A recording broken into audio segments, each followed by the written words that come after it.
All right, hello everybody. Welcome back to another episode of Flecking Hallsome Breakdowns. I'm your host Trey. With me, as always, is Jared eating Bibimbap.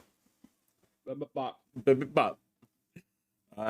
We are talking about Moonknight episode 4 today, and as always, we're going to give you a summary of the episode and then go into giving our thoughts, discussions, feelings, theories, and general tomfuckery. Right. Jared's going to do the summary today. I'm mixing it up this week. I'm doing the summary. So we left we left Steven and Layla in the desert. Kanchu just got bricked up, and he is no longer in charge of Steven and Mark. And unidentified personality number 3. So we come Which back. is definitely Jake Lockley. Sorry, continue. Come back, and Steven, he's out of it. He's like passed out. And then Layla, Steven! And then Harrow's men start showing up. They're like, and then Layla's like, oh shit. She starts trying to drag Steven. She's like, fuck this, and leaves him. Runs around to their vehicle. There's this action sequence, blows up their truck, right? They're like, shit. Well, now we gotta get moving. Steven's just awake after the truck blows up. He's just standing there. He's like, oh, I'm bricked up, ain't it?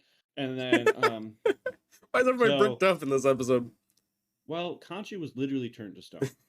You're right. Right. And Steven's literally horny this whole episode. So, I think my word choices are valid. Anyways, continuing on the horny train, it's pretty straightforward. They just start going to where they figured out the tomb was. They get there, the whole camp's like abandoned before the dig site. They start getting supplies. There's a fun little back and forth between Mark and Steven and like the mirror of the car. And Mark's like, give me control of the body, Steven. And Steven's like, no. And then that happens again in the camp when they're talking. He's like, you're going to get Layla hurt, Steven. And he's like, no. And then he's like, don't lay a finger on her. He's like, So they go, she tries to kiss him. And then Steven's just like, Mark didn't want Kanchu to take control of you, blah, blah, blah. Because he hinted that Layla was going to be next in line after he got rid of Mark. So then she kind of backs off. She's like, you just killed the whole entire mood, bro. You need to work on that. And then they go down. She makes a little thingy to memorialize her father in some stone and blah, blah, blah, blah. They keep moving. They get into this area where Steven's like, oh, it's like the Eye of Horus. And the tomb's there. And then they figure it out. Very Indiana Jones, Tomb Raider-esque. They keep moving. And then they see this portrait. It's a room that memorializes the mummies who were made as like the guiders of it's a pharaoh. The Amit's tomb is a pharaoh, and they like represent the people who guided them to the underworld and protected them and all that jazz.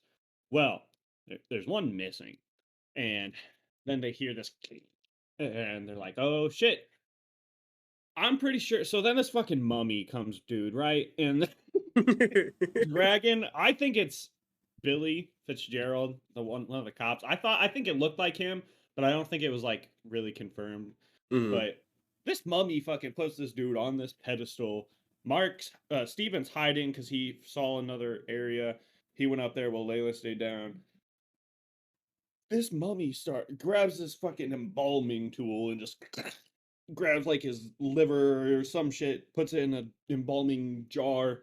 And all of us, including me, myself, and Steven and Layla, are like, oh, shit. And then she's trying to move around, and then it sees her or hears her. I don't really know how that's all working. But then Steven starts trying to make noise, blah, blah, blah. It starts chasing Layla. And she's like, oh, shit. She goes, from the way it came, really the only option, but not a smart move, in my opinion. Yeah. So then we get these diverging paths. So we'll follow Layla first. She runs. She finds this path. She's doing this whole rock climbing Tomb Raider thing. The entire time, I'm like, oh shit, oh shit, oh shit. Because we hear this mummy thingy, and we get hints of it And I knew the entire time, I was like, it's gonna fucking jump out, scare the shit out of me. She's hears something, she's looking at this like black abyss, and this thing just comes out and grabs her. I was like, son of a bitch. And then it does it 2 more times because she comes out, grabs her again, comes out, grabs her again. And then they both like fly out. She's beating its ass. She has a flare. Stabs its eye, they both go over the cliff edge, and then it dramatically pans on her hanging on. And then she climbs back up. Then we see this fucking harrow ass dude just, oh, Layla, little scarab. And he's like, blah, blah, blah. Mark killed your dad. That's basically what he's trying to insinuate. Yep. So he was there on the dig site. And then she walks away. She's like, I'm not dealing with this ooga booga shit. And then we go back to Steven. He finds Amit's tomb. And he's like, oh, that's Macedonian. Oh, Nefertiti. Oh, and he's like, this has to be the like tomb of a pharaoh. This is all this important shit. Alexander the Great. The tomb was of Alexander the Great. I was getting. Oh, sorry. I just. Sorry, my bad. Called build up, Trey. Well, because you said tomb of a pharaoh, I'm like, okay, yeah, it's like the Macedonian part was the Then it was revealed that it was Alexander the Great. My bad. I build a story with my words. I paint a picture. So yeah, and then they're like, oh, he was the voice of Amit. So they have the voice, right? Breaks this dude's fucking jaw. You taking a bite of Bibby Bob. Breaks this dude's jaw. Chewing through rice right now. Goes elbow deep in this dude's gullet. Pulls out the stone statue of Amit. Mm-hmm. Layla shows up. Like, you killed my fucking dad. Prepare to die. Yeah. My name is Layla Abdullah Falua?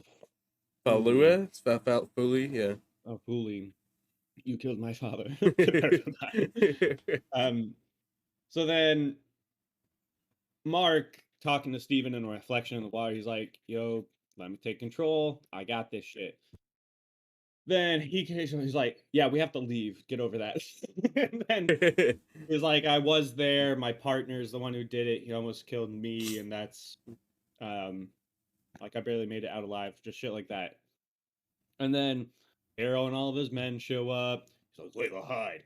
And then he's standing there. He grabs the axe from the pharaoh's tomb. He's holding it. He looks badass. And then Arrow's like, it'll be fine. Like, just talk to me, blah, blah, blah. And then in a moment of like, oh, Mark might actually try to speak through his feelings, fucking chops this dude's arm, slices this other dude's throat, throws it. And then Harrow, doing another Indiana Jones thing, just fucking shoots him. Yep. Which is funny as shit. And then Layla is like, oh. And then Mark's like stumbling backwards, gets shot again, falls into water, and starts sinking. And then we get this nifty little transition into a 4x3 oldie-timey movie that's Indiana Jones-esque. It's called like Tomb Buster. Buster? I hardly know her.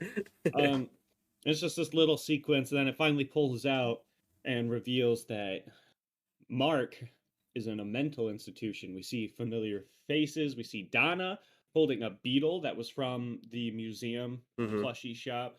We see Crawley, who was the golden statue guy. He was calling the bingo numbers.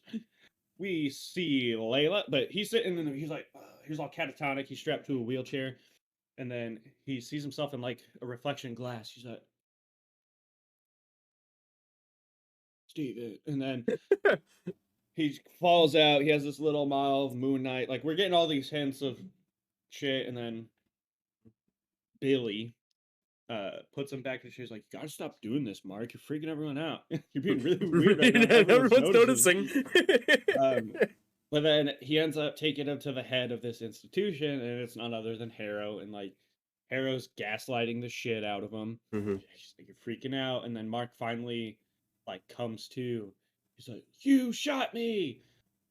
Blah blah blah. He tries to run away. Billy and Bobby both grab him. He hits Billy in the balls, Bobby's fingers get bitten, and he runs out. He's sprinting. The hallway gets a little tilty, which, if you're familiar with Inception, that happens when people realize they're in a dream. Mm-hmm. And then goes into this room where there's a fucking sarcophagus, a stone sarcophagus. There's like boo, boo, boo, boo, boo, boo. He's like, ah! And then he pushes it open, and Steven's in there. So now we have Steven and Mark, both physical bodies, and they hug. It's real sweet. And they're like, we got to get out of here. They get out of the room, walk by this other room with a perfectly upright stone sarcophagus doing the same exact shit. And they're just like, nah, that's not my problem. And then they keep walking. And then as they're going, they open these doors, and I can't remember her name. It's the Egyptian fertility goddess. Tawet, I think. Yeah, Tawet, something like that. Yeah. So that's the episode. That's where it ends. They both scream loud as shit, and it's hilarious. Hippopotamus. Hippopotamus. I'm looking up the name real quick. It's like Tarawet. I think there's an R in there. Taweret. Also spelled twat. Twart. What'd you fucking call me? Just called me a twat? I called you a twat, yes. So what theories do you have, Trey? So, things you want to point out. So you kind of mentioned it first. So this whole episode is like a big reference to Indiana Jones, Tomb Raider. The movie Mark is watching is a play on Tomb Raider, and it's Tomb Buster. The opening, even before anything was happening, I'm like, this is very Indiana Jones, with Layla running around with the flares, throwing it into the Jeep, igniting all of their ammo, killing them, and just Mark and her walking away unscathed. I think New Rockstars also pointed it out, but her walking with the flares was like Jurassic Park, them leading the T-Rex away from the Jeeps. Sorry. On the subject of the coffin, since that's more recently mentioned and it's fresh on our minds, Jake Lockley. That's definitely the third personality again getting referenced. I don't think they're going to do anything with it. I really think that's just for theory crafting at this point. They're not going to unveil that now with 2 episodes left. Well, but I think they are getting in a very good position for a second season. Yeah. Especially with the mention of Cushman, Mark's buddy, mercenary, because he is a villain in the comics. He's like the Moonknight villain. Yeah. So that's a really good position to set up if they do a second season, which I think with the overwhelming positive reaction to this one, they might. But it'll be interesting to see what the next 2 episodes do. So they did name the partner then? I don't think he actually named it in the show, but that's just the source material. Because I think I know New Rockstars had pointed out that it was because when Steven was going through Mark's phone, he saw it was a bunch of calls from Layla and then one from a Ducomp. And so people were talking about maybe that was Mark's partner, because in the comics it was like a mentor to Mark. He trained him. And so people were thinking maybe that was his partner, and so maybe that's the partner that killed Layla's father. I want to say it was like Alan Cushman or something like that.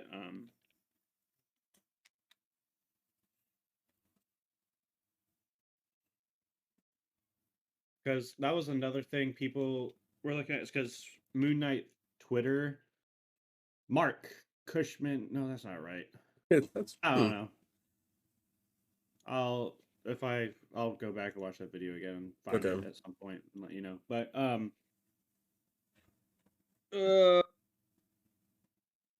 yeah, I'll let you keep going. Okay. I have some. So I definitely, obviously, because you pointed out the Inception reference as well to the turning hallways. I don't think any of what that was a real mental hospital. The fucking hippo kind of gave it away, but like, I don't know. It is kind of, I don't want to say overused like idea, but as soon as it happened, like the whole thing centered around Egyptian mythology, I was immediately like, oh, this is some type of afterlife, like this is Yeah, an yeah. underworld. Because and in the source material he was basically being gaslit by Amit, who made this like out of space Mm-hmm. dimension that was a fucking mental institution for Mark. Right. And it was like very But similar thing happened where it was two people from his life were psych wards, or they were the orderlies, and then they ended up being the the jackals. jackals. Yeah. So yeah, that kind of gave it away. I don't think that's real. It was also like, so I'd seen people talking about that it is a real mental hospital, and everything in there is why Mark has such a strong connection to Egypt, because like Harrow's office, or the psychiatric headmaster or whatever's office, was all full of the different what are they called, Kashobis, the stone statues. Like It had a bunch of those, a bunch of the like just pots and things from inside Amit's tomb. You good, buddy? All right. But yeah, that was that. So I mean, that was kind of what clued me into, is like it's not real. It's just being pulled from Mark's remembering of this fucking time in the tomb. Holy shit, you're fucking dying over there. Yeah. Woo. Yeah. Yeah, I think he's just in his own head, because if he weren't, Mark and Steven wouldn't even be. Right. Oh yeah, obviously that's the other big thing too, is Mark and Steven both exist in this place. So it kind of, that's the other thing with Jake, like it represents that the subconscious still has control of that personality and hasn't been released yet. So that's why I was talking about, if they do a second season, that could evolve more. Mm-hmm. But so here's the theory I heard. I kind of like. So if this is some sort of afterlife and Terawet's there, it kind of like Mark wouldn't have known Terawet. Like that's not something that would have just been clear. Right. So if it is some sort of connected afterlife, or if Steven just happened to know it from knowing a bunch, she's there. Mm-hmm. But stone statues, right? It's kind of like killing a god. So like this could be a realm where they go to once they're entrapped, because when the episode actually starts with Horus or Osiris, whatever that head avatar guy was putting Khonshu's stone statue in these blocks with a bunch of other ones.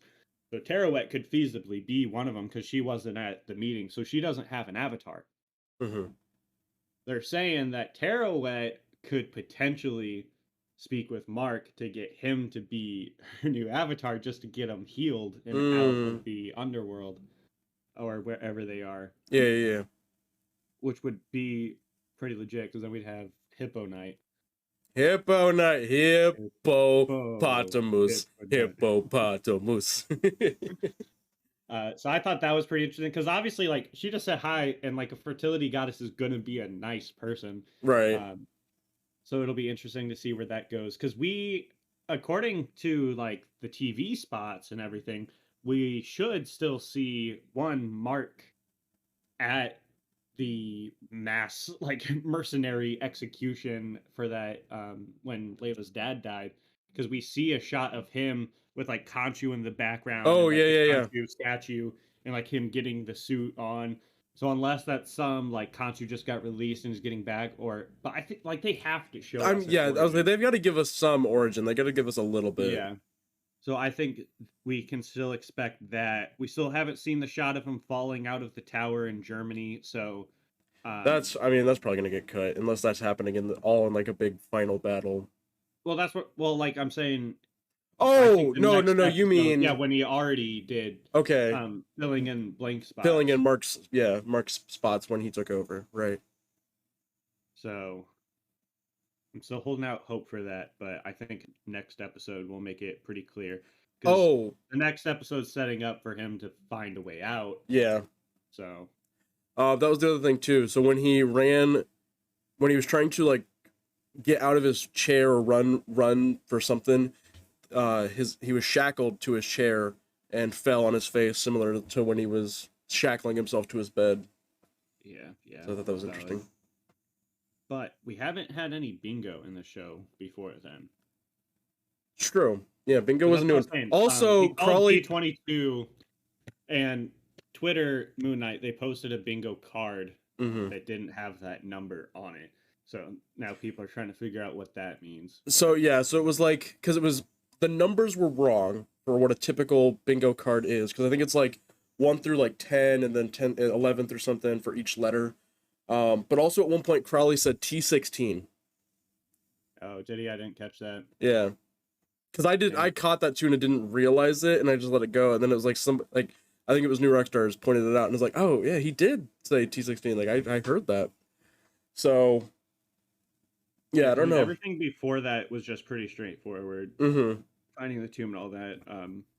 But yeah, the second chunk is where it got interesting. Yeah. But again, it's more for the audience to just catch things we've already seen rather than introduce any new information. Because, like, that's what I'm saying. Like, yeah, like, I don't know. I don't It was know cool. why anyone would actually fall for it. Yeah, I was like, it was cool. I don't think it served anything for that episode, for one. Like I honestly, the episode could have just ended with Mark dying, and just leave us there. Just leave us that cliffhanger for next week. That I think would have been a lot better, maybe. Well, it kind of just insinuates that they have a lot more they need to right. get pushed out in the next 2 episodes to make the story complete. But yeah, also just that's not, we're not gonna fall for that. We've seen it done so many times. It's a common trope for Hollywood. So yeah, I don't know. I feel like that. I don't really have any new theories. Like, it kind of ruins my previous episodes theories, but I don't know. I'm here for it. I still love the show. This is my favorite episode so far. I just like Layla. She's kind of I do just like Layla. Yeah. She's very Rachel Wise, the Mummy. esque. Yeah. Oh, so that's to the watch. We absolutely should. All the love for Brendan Fraser. By the way, if you're not in our Discord, we do watch parties every Tuesday night, so come join us. We do. Up next for next Tuesday, X-Men Apocalypse. X-Men Apocalypse. Apocalypse. Apocalypse. Between the Goonies and Train to Busan. Hell yeah. So, yeah, I don't have anything more about Moonknight, but you and I are going to see Multiverse of Madness next Friday. Right? Next Friday? Yeah. No, the one after. Yeah, sorry. The following Friday, the 2 6th. weeks. No, the 5th. The 5th. Thursday the 5th. So that falls on our or no, we could do an episode for Friday, but we're going to not here. So, you want to do an episode on Thursday about Multiverse of Madness? I mean, we could. Okay. Do a double like we did with No Way Home and Hawkeye, and just do Moonknight and Multiverse. It works. Cool. I'll just make sure to bring my stuff home with me. Oh, that's right. Yeah, you're going. Yeah, you're going home. You'll be home. Oh, fuck. Yeah. But yeah, thank you everybody for watching. We'll be. Hey. Sorry. Go ahead. I have to talk about what's going to happen in the next 2 episodes. So yeah. My bad. Like, we have to figure out how Terouette and Mark and Steven are all going to become best buddies and find a way out of this mental asylum. But with the way this one was handled, I feel like that's going to be like a first half episode thing. And then, honestly, second, like, if he's in his own mind, I can see it playing like you have to search for, like, the true meaning of life and why you want to go back and some hippie-ass libtard shit. Just kidding. Just kidding.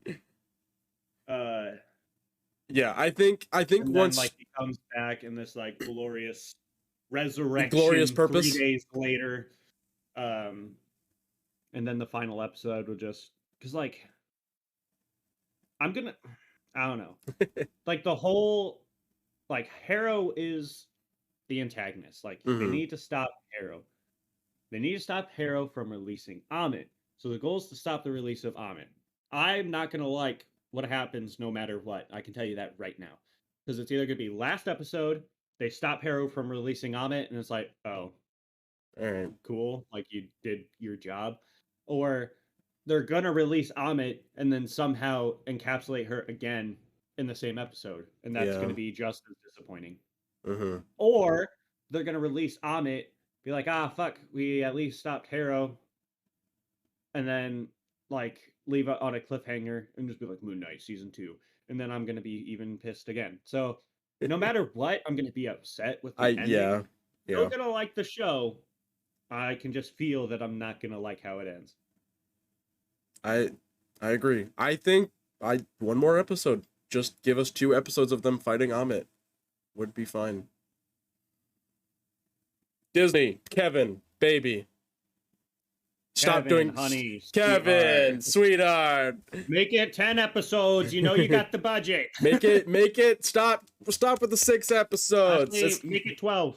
Make it 12 while we're there. Your most Honestly, popular 15. series up to so far has been WandaVision with 9 episodes. 15 at most. 15 at most. Kevin, I'll take 20. Kevin, give us a full-length TV serial drama length season. Give us 30 episodes. Give me a series with winter break.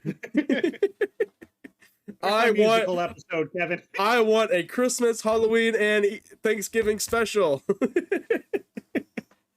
There's not a single musical episode. I want a musical episode. Let's get the CW in this. Hippopotamus. Hippopotamus. Ow! We're done. But yeah, no, I think they really do need to just like one more episode. I think they need to get off of this 6 episode pattern. It's really starting to bring it down, I think. Yeah, because I think the way they're presenting these ideas now is just what can we do in 6 episodes instead of how many episodes is this story. Right. Right. And that's kind of frustrating because the fucking effects people are working their asses off. Mm-hmm. The effects in these last couple were in this episode, I guess, was a lot better. Well, there were a lot more practical. Well, that's true. Yeah, it was also a lot darker in a lot of scenes, so it's easier to cover that up. We can't talk about that though. The TikTok you sent me, the chase scene in episode 3 when he drops the rugs, and there's just there's a whole ass camera, of a guy holding a huge ass camera. So there's actually a theory I heard about that, because when he's fighting him on the rooftops, there is a very bright neon green like rug on the ground, and really, people think it might have been a green screen. Holy shit! I think I might have sent it I to you. didn't see it. I don't remember or not. But it would have been like an hour or 2 ago. Oh, okay. But so Jake Lockley, Stephen Grant. I knew it. Yep. Yeah, go ahead. Stephen Grant was a movie director, like film director, and the character like directed Moonknight. So they're like, oh, it could all be fake, and like that's 100% not true. That's not how it's going to go. But I just thought it was kind of funny. I mean, it would be funny too because that same episode is where, that same episode is where the Jake Lockley stuff started happening, where it was like, oh, that wasn't me. That's not Steven. So it was like that'd be really funny if it's like, it's it's an episode. It's a Moonknight episode. End of the fucking season. it just finishes on this like ginormous like pull out, just like you just hear fucking Steven cut. Yeah. And then it pulls back and there's a whole production crew. He's like, I can't wait for the next season to start production. they're looking at WandaVision and like, all right, do it again. Pull the camera back. Do it again. They love that shit. They eat that shit up. Fuck. All right, I'm done. All right. Yeah, that's all I have. So stay tuned for next week. We'll be covering. Yeah, stay tuned for Idio. Yes, episode 5, and then 2 weeks we'll do Multiverse of Madness. Yes, And sir. if you're here, stick around for Idiosyncrasies. We'll be back in about a half hour for our normal Idiosyncrasies. Love y'all, Yes, sir. and we'll see you guys next time. Peace out. Y'all. All right.